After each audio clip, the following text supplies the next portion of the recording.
factor is when any member goes in at outside of the lobbies of both bomb sites, doon tayo nagkakaroon ng multi-kill potentials which could derail both teams' chances in getting a specific objective. So is SGJ gonna rely on their individual playstyle, or are they gonna try and mix things up and go for group pushes knowing that they are indeed the global risk? Feeling ko may strategy tong SGJ pagdating dito sa Blackwidow. There's a reason why they picked this map. And knowing their coach, alam ko usually sinasabi niya, we have to take Blackwidow anytime you can against a big team. Kasi ito yung mga mapa ng Pinas. He heavily relies it on these map picks. Sabi niya, Blackwidow, mapa to ng Pinas, dapat hindi nyo to palipas against a team like Pacific Macta. Kasi meron din ng Pacific Macta sa Blackwidow. Pero tayo din, kaya na natin i-equalize sa mapang ganito. Kasi everyone plays this map. Everyone knows this map.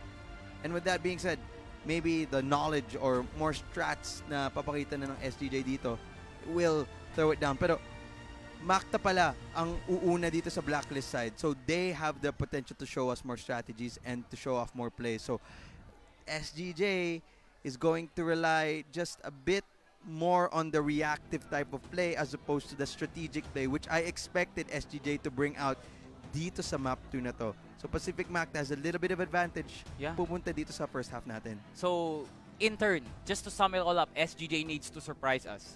Because with Pacific Macta's game style, alam na natin kung paano siya umiikot.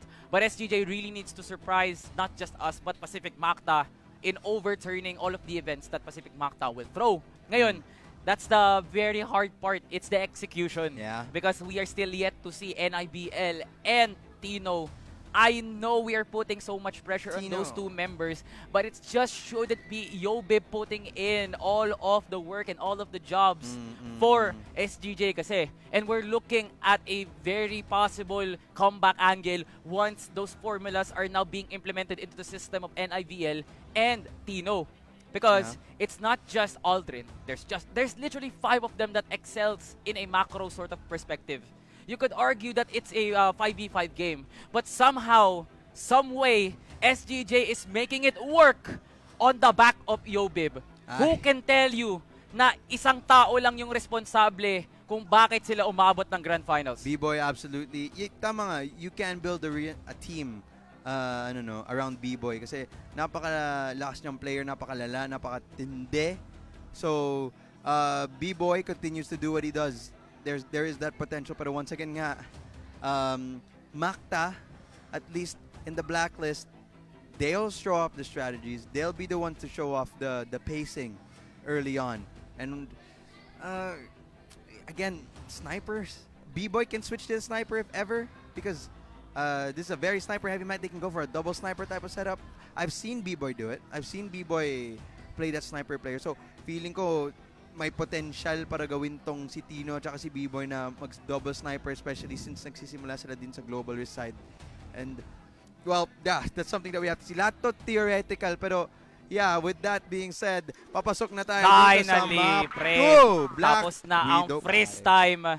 It's now inside of Blackwidow. Okay. Now, it's still the same setup for Pacific Macta, the ones that we are accustomed to. So now, this is SGJ. A possible resurgence for them. Talagang kailangan na nila. They need to come back after a very decimating loss over Pacific Macta in that map number 1.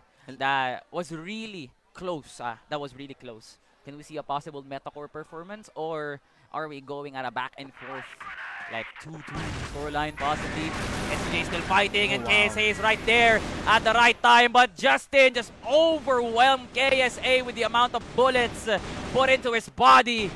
Now, it's looking like SGJ cannot enter the nightclub of Pacific Macta. Kailangan nila maglabas ng valid ID dito because they could not just enter this without any prime notice. 26 on the clock. It's ticking in favor of Pacific Macta. Wala pa rin nagko-close out para kay SGJ. Where is the pick-off? 1-for-1. Make it a 2-for-1 as UYK controls the push from SGJ and What? NIBL. Oh my! He's making it work. Pero 8 seconds left on the clock. That bomb is now being defused. And what a play by SGJ! Akala ko yung backstab na ginawa ni ZYK doon galing doon sa double door. Yun na yun para sa side ng Pacific Macta. Pero hindi. Nahanap pa nila ang entry kahit ganyan sila ka-pressured. Yeah. So, amazing teams there. Dun galing That sa side was ng a SGJ. nice connection from SGJ. Ngayon, nakikita na natin yung individual macro talaga nila. The trust fund put into the bank of SGJ was so good na kahit open space pa yung nagde-defuse ng C4, he got the security insurance that he wanted. That was a good one for SGJ. Yeah. That was just a glimpse of hope. Hindi pa siya buo, pre. We need to see a more consistent SGJ on those 1v1s. Gumagana naman, and at least Pacific Macta, they were exposed on a very aggressive playstyle. So now, PM will turn things around. Back to the passive playstyle coming out dito sa side ng Pacific Macta. Makita natin yung crossfire setup na ginagawa ng SGJ sa A-long side. Dalawang nakahold dito si KSA. First point of contact with the trap, si B-Boy. Dangerous setup. Oh, Especially Justin. na malaman mo ang pangalan ni B-Boy. Masyadong malalim yung braso ni Justin para doon, and Aldrin takes down Yobib. Meanwhile, Pacific Macta is on a tear right now. As SGJ, they really wanted to have more casualties on their arsenal, but they got at least 2. So they have to work around on what they have right now. So Kel Argentino needs to be careful. They need to wait before ZYK and Revenge is no longer on a very attentive side. Kel anticipated, but he got nothing. What a ridiculous shot by Revenge. Tinapos ang pangarap ng SGJ. They tied the game. Hindi ata siya nakascope nun si Revenge. Paano niya nagawa yan? Ang lupit talaga na ito. That's Macta, my man. That's Macta, That's indeed, Macta. pare. Pero my goodness, Pacific Macta with a defiant answer dito sa first half natin. I'm just absolutely surprised by that shot, to be honest. B-Lobby, gustong paglabanan ng Pacific Macta, dalawa nag-hold ng angulo dito ng galing side ng SGJ. Oh. Holding it out. B-Boy din. And si NBA, unang papasok. NBA El Cero Miedo, kumuha ng dalawa, walang katakot-takot. But Kellar gets the lucky wall bang. And NBA gets gunned down. Now Aldrin trades him. Once again, Pacific Macta with an early plan to cement the situation under the radar. The Now burst. SGJ. Oh, NIBL versus Aldrin. And NIBL wins that. But Revenge was just quick para makabawi kaagad. Tino 1v3. Very, very hard situation for Tino. Under 50% HP. Can he get a miracle call at versus 10 Revenge and seconds, ZYK? 8 seconds, no more room to work Wala with. na oras. Wala na oras para kay Tino. Revenge gets the 3K in that round. And Pacific Macta looking like a very formidable team. But SGJ, ooh, they were that really close, man. They were that really close. Maganda ang change na ginawa dito ng Pacific Macta. Nakita natin dito si Revenge. Hindi na nga naka-sniper, no? Naka-AK na po siya ngayon. Dahil sabi na nila, rat-rata ng labanan natin ngayon. KSA nakahanap ng first blood. Pero Rumes back din ang Pacific Macta kahit papaano. MBA getting the third kill for their team. 2-on-3 situation. Buhay pa din si Justin pero isang ubo na lang ang kanyang life. C4 na iwan dito sa doors ng A area. Pero Tino holding. Okay. This is a good flank though. Pero saan to dadalin? Ni ZYK! Sa kamatayan kasi Tino was just on the right place. ZYK now 6 feet under. SGJ 2v1. This change by NBA. Rotate na sila dyan sa B area. Hindi ito mababasa ng SGJ. So, he will be able to get the bomb plant at least. Pero, it's still the numbers advantage para sa side ng SGJ. How will NBA play this? His reposition needs to be perfect. Okay. Going in. Okay, so NBA, very, very top spot for him. Planting But na. there goes the bait. This is a C4 plant. Can NBA read off or where Tino and NIBL is gonna entry? Nagtawag na ng util ang SGJ just so they could ensure every opportunity. Ayun, 25 left on the clock. MVA actually can react on two spaces at once. One on lobby, Di but nila they have alam. went on to double doors. The shots were not hitting. MVA a crucial mistake, and SGJ capitalizes. Unfortunate. Grabe yan. MBA, maganda sana ang timing na nakuha niya dyan. Kung nahanap niya yung unang kill, turning it into a 1v1. Yan, napakalupit na yun. Napakatindi na yun. Pero, ewan ko ba nangyari? Siguro nerves kahit konti, but a bit of a RNG there. Pero, nice try pa din galing sa side ng Pacific Macta. SGJ, at least nakahanap sila ng bawi, keeping this game competitive. Granada, natapon kay ZYK. Onting damage, pero not enough to kill him out. Slowing it down the pace ulit dito galing side ng Pacific Macta. B lobby, bukas na bukas pwede nilang pasukan to. Pero next hold is KSA.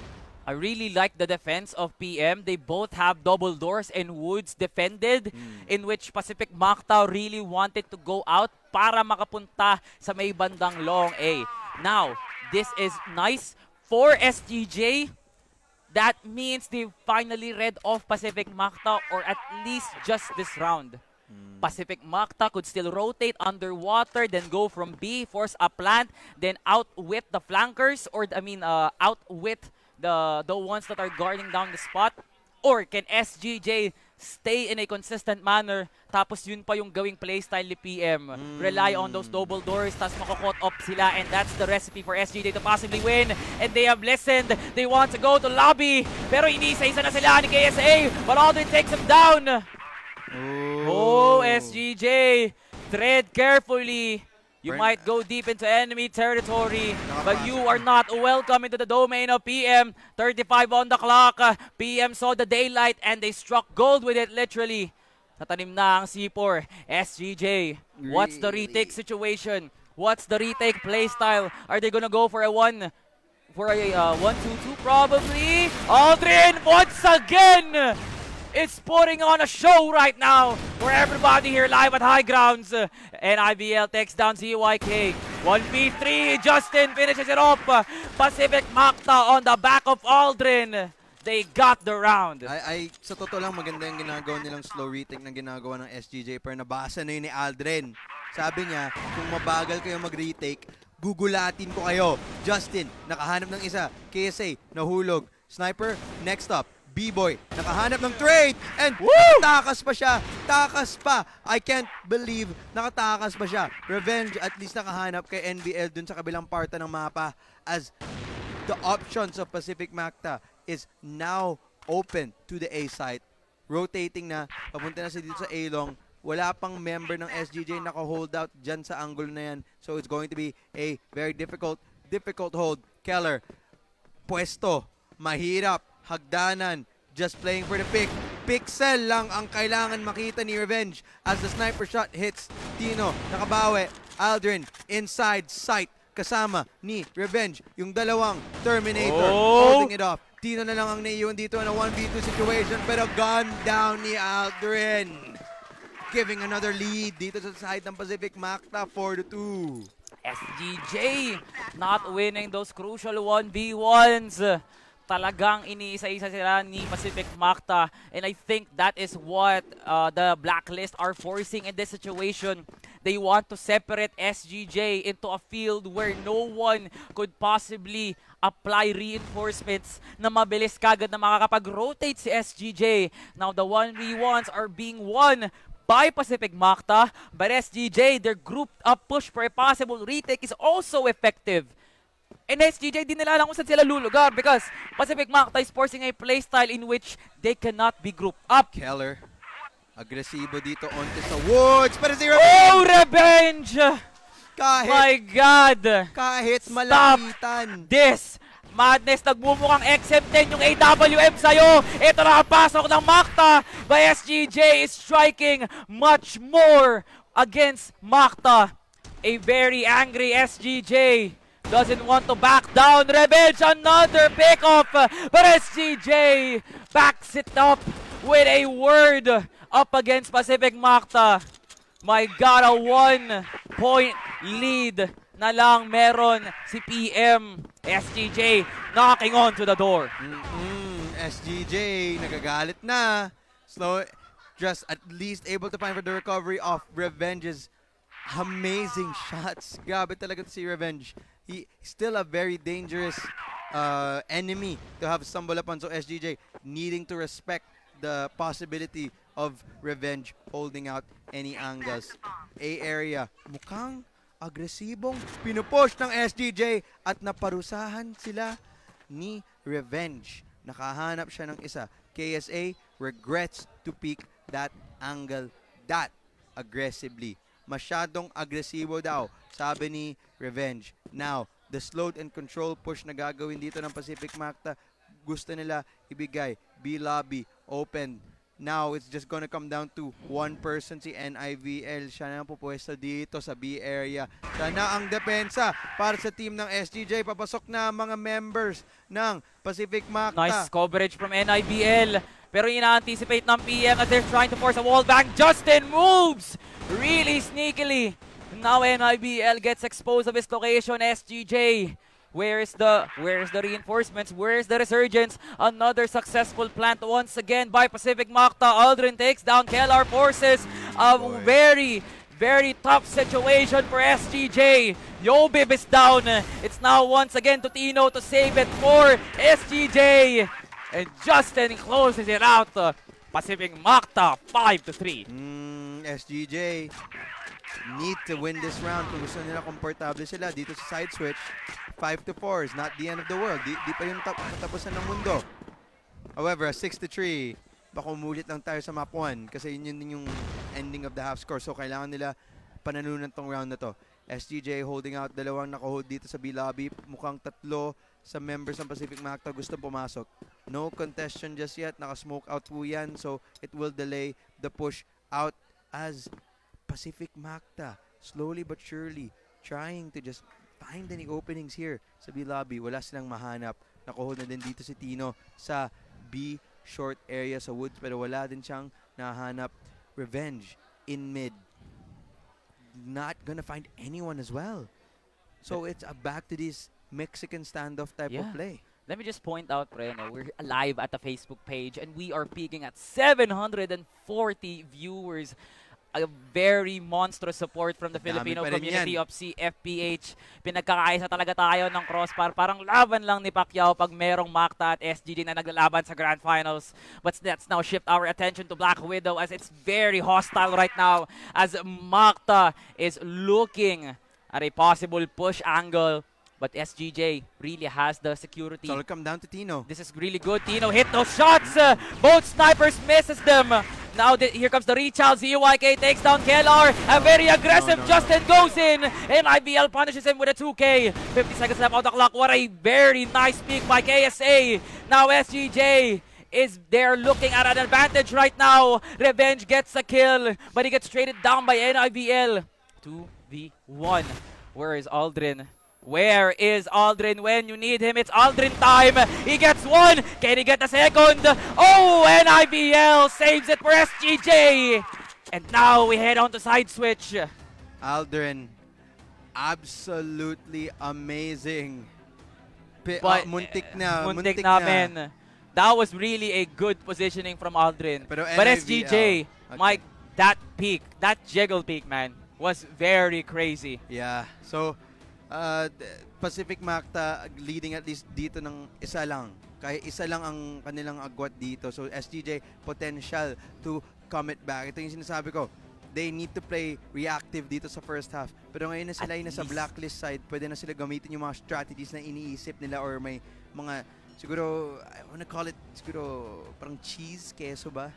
At least nakita ko na na when you said reactive, I really saw right now where SGJ is taking notes from in becoming very proactive.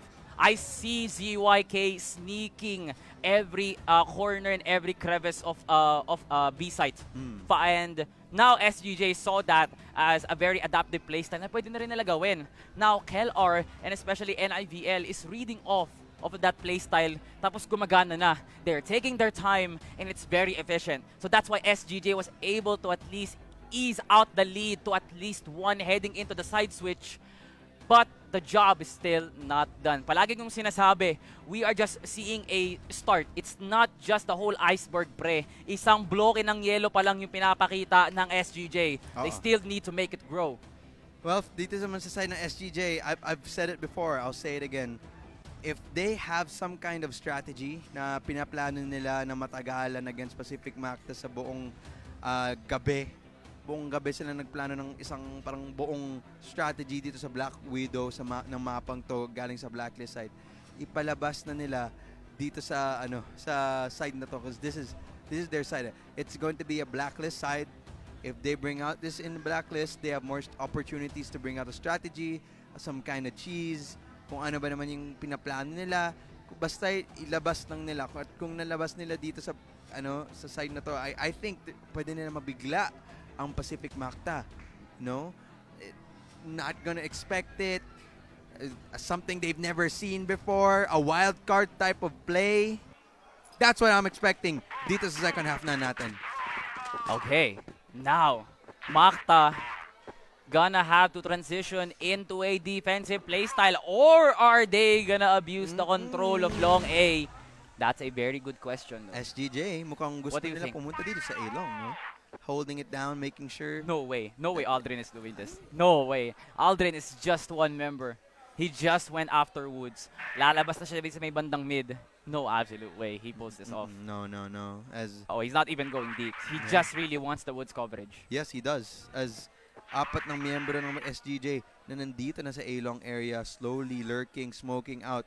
Diyan, pero pwede pa tumagos ang mga bala mo sa smoke, flashbang, tinapon, doubling it down. Nakapasok na ang mga miyembro ng SGJ dito sa A-side. Aldrin though, parang isang tore, pero si B-Boy din. Tore din siya. Nakahanap din ng dalawa as NIBL with the backstab, with the lurk, finding that opening for the team of SGJ. They need to be able to plant the bomb here so the retake situation for Pacific Macta will be in full effect. Pero gusto nila i-clear yung site ng todong-todo before they commit. And there it is, the 2-on-2 retake situation. Now, Pacific Macta will now be going in with no remorse for human life. Ito na talaga yung option na kailangan nilang gawin. It's to just push and don't look back. NBA with a full load of HP could possibly clutch this, but SGJ does have the numbers advantage. He goes in for the bait. Defuse. There goes the entry. Gets one. But NBA, he's dangerously low though after that altercation with KLR. Oh, nice pick off by Yobib. Kalmado. Gets a kill onto NBA and SGJ. They were not nervous. The nerves did not get the best of them. Finally, SGJ ties it off. Yes, that time playing perfectly with the numbers. Di alam ng Pacific Macta kung nasan si B-Boy nung sitwasyon na yan, and B-Boy just playing it to absolute perfection. Revenge. First blood. Kellar. Natanggal na dito sa round na to. Natanggal sa server. Natanggal sa mapa. Winning that sniper battle. So makita natin dito sa side ng SGJ, it actually is a double sniper setup ng pinapakita ng SGJ, which is a bit odd galing side ng blacklist side. Pero this is what I've been saying, no? The surprise plays na gagawin ng SGJ, they are bringing it out here right now, and this is a double sniper setup coming out from them. Unfortunately, did not play out the way they wanted. Tino though, still holding it down, and dito sa A-long, maybe he'll find an opening for the side of SGJ. Okay, so now Pacific Macta is back to their passive roots, not letting every single member just go deep into the map. Tapos mapipick off sila. But the pick off was good to at least let Pacific Macta that they have the intel, and Revenge just swoots them over para hindi sila luminya sa sniper ni Revenge. Aldrin, oh, nice pick up onto KSA though. But he's now deep into enemy territory once again. Aldrin has the security of both woods and mid. Tino. Oh, Revenge! Tino! What a nice pick-off! Bumawi Pagpatuloy mo lang yan, Tino. And you could help SGJ alleviate all the pressure. 50 seconds. Now Macta. They still have the numbers advantage. They're crawling into the territory of where Tino is. There goes Tino. Masyadong malalim for a sniper, my friend. NIBL takes down Aldrin. Alam na. 3v2. Alam na ata ng SGJ kung nasaan sila, but they're still not closing onto the location. Pacific Macta is playing around the time right now. SGJ, where are they gonna rotate? It's They're gonna force long A. It's a pump fake.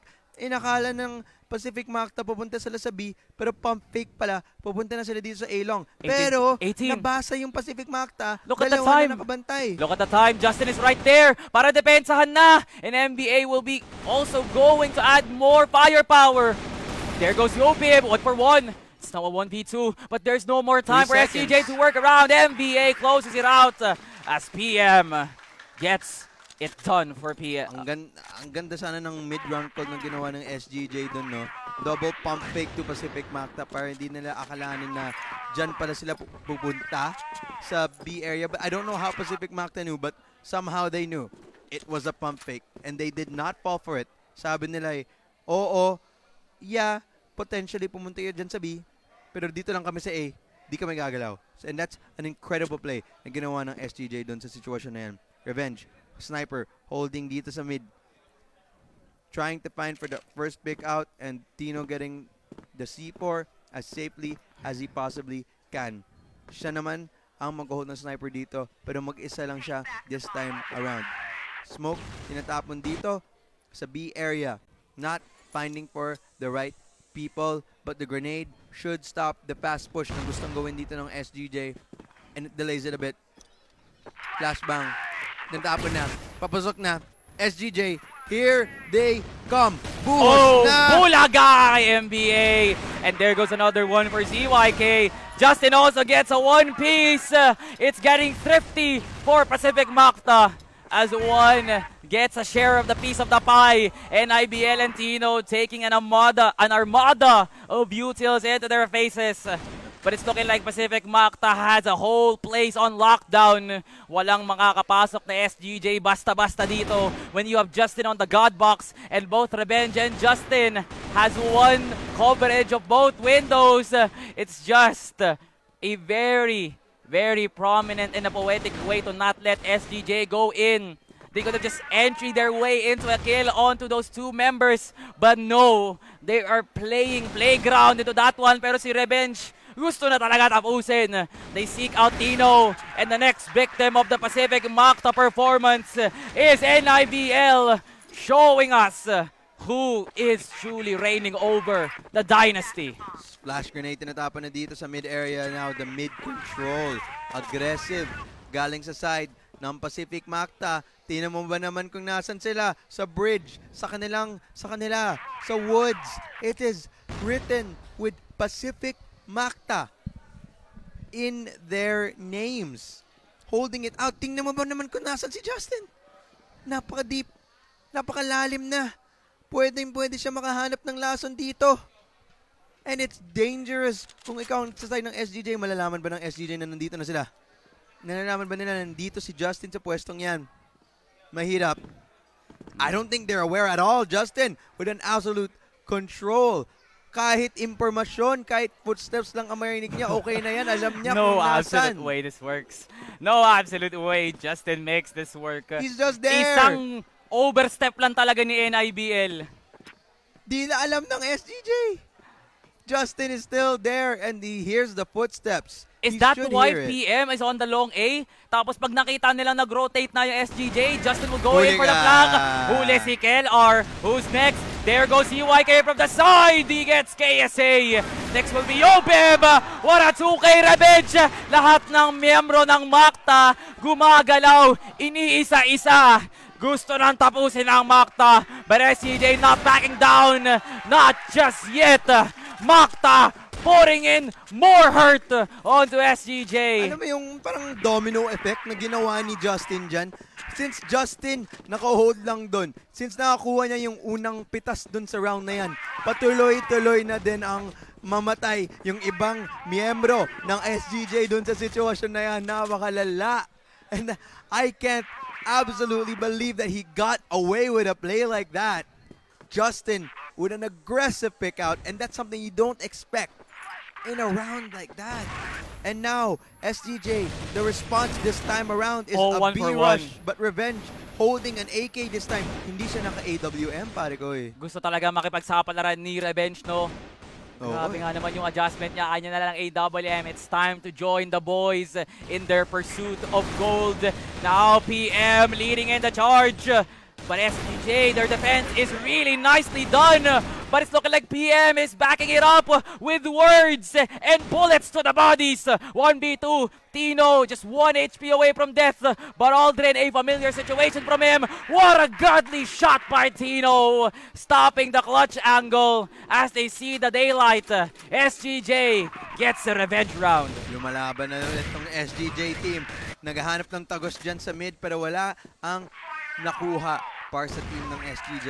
Ngayon, agresibo na naman ang Pacific Macta sa ilalim ng bridge. Ang nakapwesto. So now they have the information na walang tao dito galing sa B area, so they have to be aware na woods push ang gagawin ng SGJ dito. Pero si Aldrin na ang mag-hold. Mahanap ba niya yung timing para makahanap dyan? Flashbang, tinapon, delays the push. Aldrin, reposition with Revenge. As Revenge is the first one to find for the pick. Woo! Eh, umisa pa. May luminya ba si KLR? Susunod si KLR. But KLR will not be re-challenging. There goes Yobib with the shots. And finally, they take down Revenge. ZYK din, nahuli ni Keller nung gusto niyang mag-cross. Hindi maganda yung pag-rechal ni Revenge doon, kaya siya na-expose. He would have gotten one more before Yobib takes him down. NBA, I don't know if that's a really reliable gunfight. There goes Justin, a long-range action here. Coming in from Pacific Macta. And SGJ making it work right now. Forces 1v3 NBA. It's all boiling down to him. And NIBL knocking on the door of NBA as he lets him in. NIBL saves it for SGJ. 1 point na lang ulit ang lamang ng Macta. Nagalit yung SGJ ngayon this time around. This time, they are going for these fast, aggressive pushes. Pacific Macta having no answer. Pero this time around, it could be Revenge.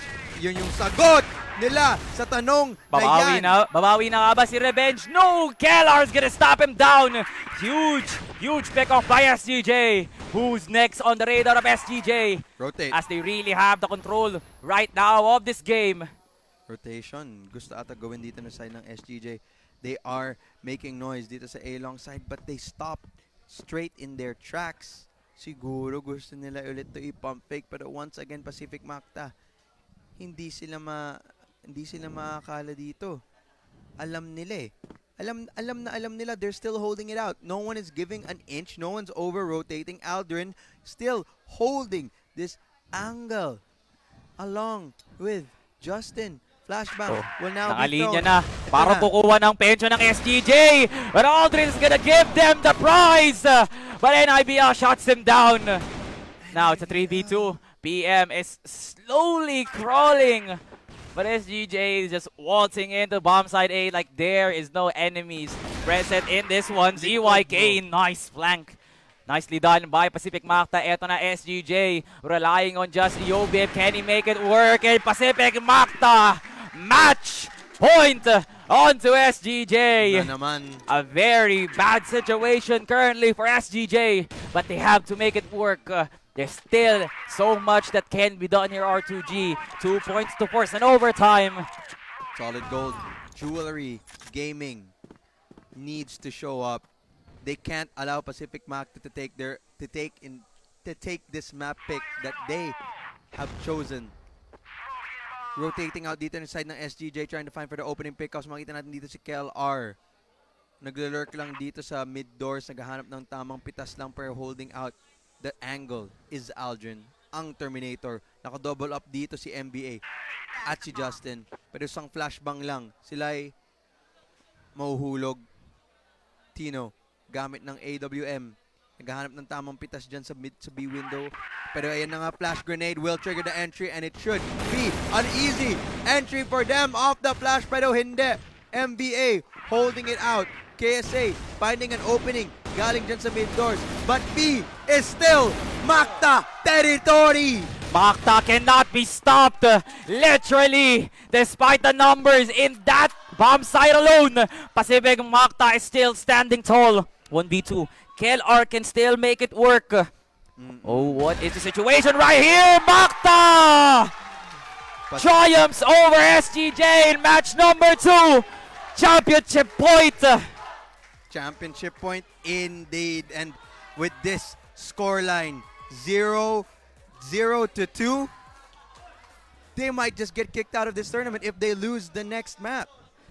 So, with that being said, uh, SGJ need to somehow find this back, pero feeling ko mahirap, especially Where? considering Saan dapat kukuha ng lakas ng SGJ? I think they have no known game plans right now, at least to my expense, because literally they did everything They did. on that Blackwidow map that could possibly still be read by Pacific Macta How do heading you- into map number 3. in fairness, how do you fight a person like Aldrin, who I think have been so consistent That's dito sa why he buong leads the series charge, na to, man. diba? That's why he's the highest KDA. My He's goodness. doing this stuff, man. Terminator talaga. With that being said, I think SGJ might have had the biggest chance in this map pick of theirs na Black Widow. When it comes to the next map, it's either Ankara or Port, regardless of what it is. Those two maps, they're known to be Pacific Macta powerhouse maps. So, Literally, the whole competitive Sa totoo map lang. pool, man, totoo lang. belongs to Pacific Macta. No bias intended, but that is the impression that Macta is showing to the whole tournament. No stoppage of momentum and energy kahit saang mapa mo sila dalhin. Pero kaya pa din to ng SGJ. They need to I have really this mental believe, reset, man. pare. I really believe on SGJ. Make me a believer, SGJ. There is hope for Yobib. There is a slight hope for Tino. I saw him hitting those shots. But the crucial mistakes are much more bigger onto SGJ. Take a look at the highlights. That could give us the impression that PM was at least, medyo kinakabahan si PM somehow, some way, entering into that second half because SGJ was just knocking and knocking. Oo eh. Though di sila nakakapasok, but they know the location of PM. First half, very much competitive, no? Tingnan mo ba naman, 5-4 yung score lang na nangyari dito. 5-8, actually. At ito yung round kung nasan napakalalim na ni Justin and just caused a domino effect for the team of Pacific Macta. Pero ultimately, at the end, Pacific Macta just absolutely able to hold it down dyan sa global risk side. Tapos ngayon, tingnan mo ba naman yung set summary ngayon? Parang map 1 lang, pare ko, 10-7. Just like map 1, what we saw dun sa compound map, makita ba natin dito sa map 3 natin, it is going to be, I don't know if it's Port or Ankara, it's either one of those maps. They're both known as Pacific Macta powerhouse maps and going to need a miracle kay SGJ Reborn. Kailangan nila kumuha ng mental reset, kailangan ba nila kumuha ng mechanical reset, technical reset, again, some kind of reset kasi an 0-2 scoreline, they might get kicked out of this tournament if it goes 0-3.